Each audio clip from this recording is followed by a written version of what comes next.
Hi everyone, my name is Ali for Reviews for Adults, and today we'll be talking about day one of the Sundance Film Festival. Now, we decided to watch One for the Road as the premiere for the first day of Sundance.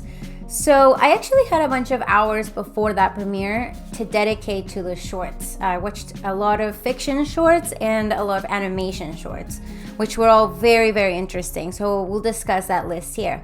You can also watch a review of One for the Road that is linked below. And yeah, enjoy. So the first short that I watched was a short called BJ's Mobile Gift Shop. This was a great short to start off Sundance with. It's written and directed by Jason Park, and it's about a young Korean American hustler who runs throughout the city of Chicago making sales out of his mobile gift shop. Now what this is like a hybrid between a Mary Poppins bag and a New York City bodega. It was really, really fun. It was really funny, had touching moments. I really enjoyed it. It was a perfect way to start the festival. Next we watched Bambirak. This got awarded the Short Film Jury Award for International Fiction. Written and directed by Samadin Whadat. And this follows Gati, who's about 6 or 7 years old, who stows away in her father's truck as he makes his way to his first job in their new country, which happens to be in Germany. A brush with covert racism tests their bond. So this was quite a sweet and quiet short. It did bring me to tears, but in a really sort of innocent kind of way. It was just really sweet. I highly recommend that you try and find it. I don't know where they're gonna premiere it. If I'm trying to find out where you guys can watch these shorts, but at some point they'll probably end up on Vimeo.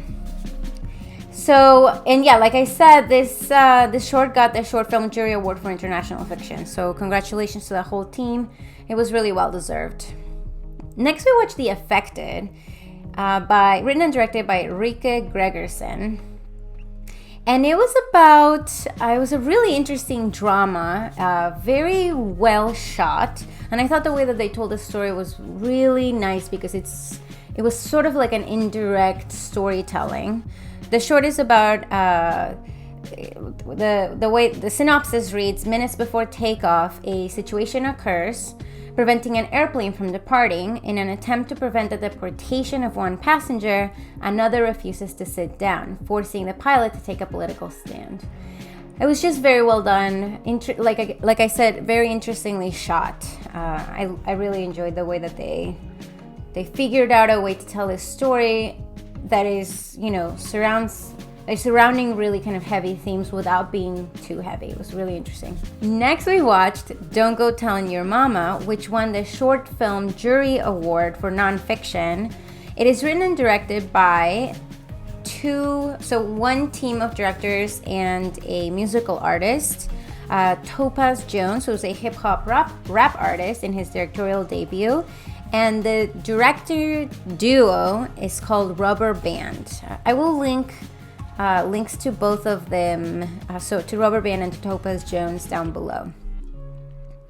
So the short has to do, the synopsis is, in 1970, Black educators in Chicago developed alphabet flashcards to provide Black-centered teaching materials to the vastly white educational landscape, and the Black ABCs were born. 50 years later, 26 scenes provide an update to their meanings. So it really is like they do little vignettes of concepts surrounding every letter of the alphabet in this Black ABCs. Again, to me, it was very experimental in a sort of really dynamic way. So, excuse me. It was just, yeah. If you find it, let me know what you think. I really enjoyed it. I think it was an interesting way to tell this story. Then we watched Bruiser, which is directed by Miles Warren and written by Miles Warren and Ben Medina. The synopsis reads, after his father gets into a fight in a bowling alley, Darius begins to investigate the limitations of his own manhood. Now, this short is starring J.D. Williams, who's best known for playing Bodhi in The Wire. And it was really interesting in the way that it told this sort of coming of age story. And it has a very harrowing moment. And I was very glad when the moment was over because it was heading for tragedy. So definitely try and find it if you can. Okay, then we're gonna get into the animation shorts. These were really fantastic. I love animation, and these show these concepts and the way to tell these stories in such interesting, beautiful ways. So the first one was, it's called The Fire Next Time, and it's directed by Renaldho Pelle and written by Carrie Jade Kobe. Let me tell you what the synopsis is. So, rioting spreads as social inequality causes tempers in a struggling community to flare, but the oppressive environment takes on a life of its own as the shadows of the housing estate close in. Now, what I loved about this short is the way that the animators use different types of materials to tell the story, and they also use the music in interesting ways. So I thought it worked really, really well. It was great. Okay, Ghost Dogs is another animated short, written and directed by Joe Cappa, who lives in Denver. So shout out to Denver people. I used to live there. And actually my best friend lives there right now. So it's a really vibrant community.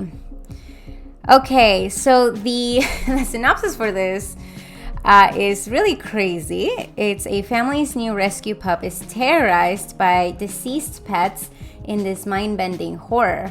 It is absolutely bonkers. What I should have said is space.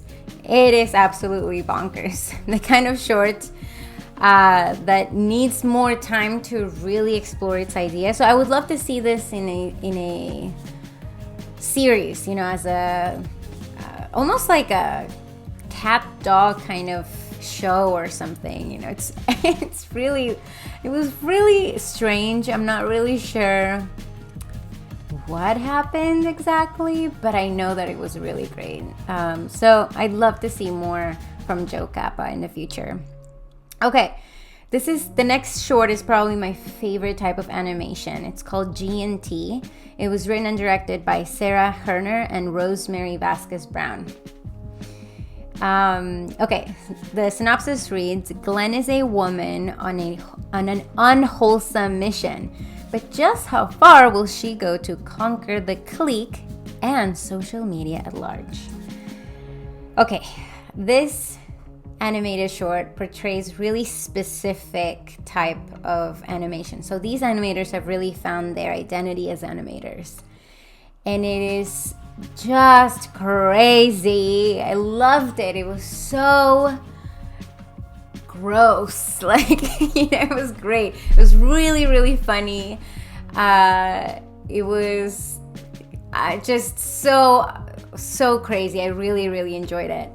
And I think that's another example of why I love animation. Animation doesn't have to be just, a way to tell sort of, stories that are morally laden or on the right side or educational. It's actually, and you can do anything with animation. So, and this is a perfect example of how nuts you can be with it and have the result be just so watchable, so compelling, so funny, visually gorgeous, again, so funny and so gross, right? It was really great.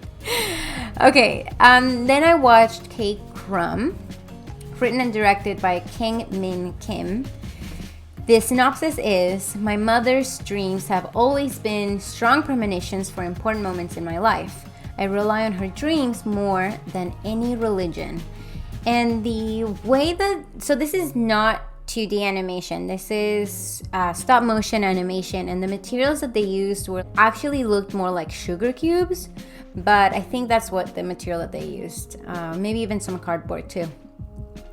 And it is kind of black and white. I think maybe there's some tint to it. Maybe it's just completely black and white. I can't recall right now. But it was really fascinating stop motion animation. I loved how they did it. I thought, and it actually tells a story that is much more mature than any other. Well, that's not true. But one of the most mature sort of stories that I saw for the animated shorts. And it does it so well, so beautifully. Again, it's a very different type of materials to use for this genre, I guess. So, and it worked really well. I loved it. Okay, next up is Misery Loves Company. Written and directed by Sasha Lee.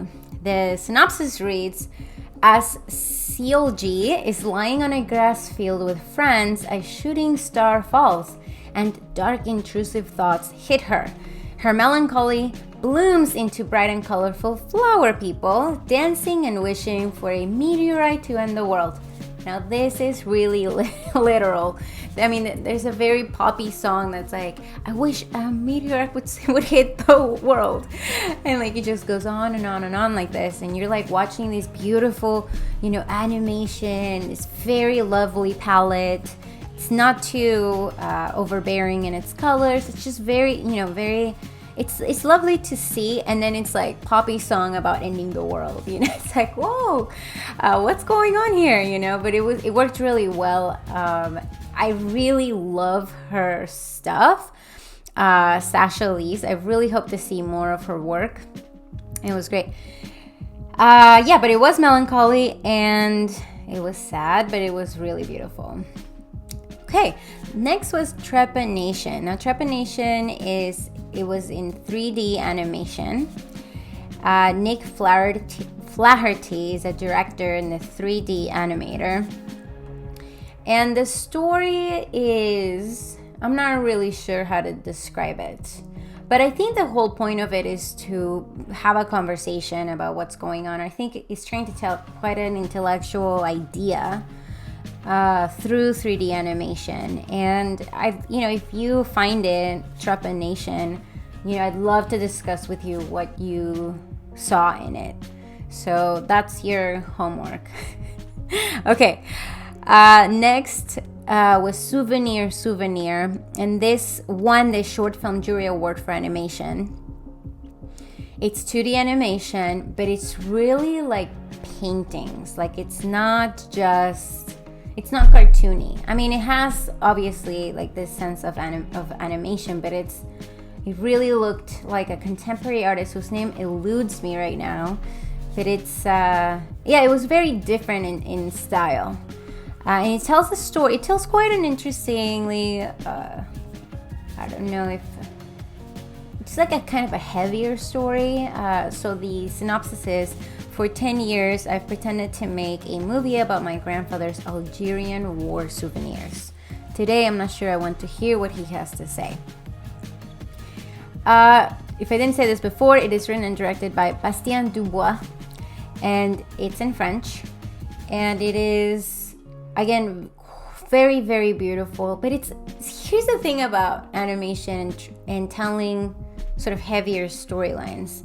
There's a really interesting disconnect between how beautiful it looks and the topic of the story. And you see this in Flea as well. It's like this really heavy story of this, refugee, and the animation's beautiful.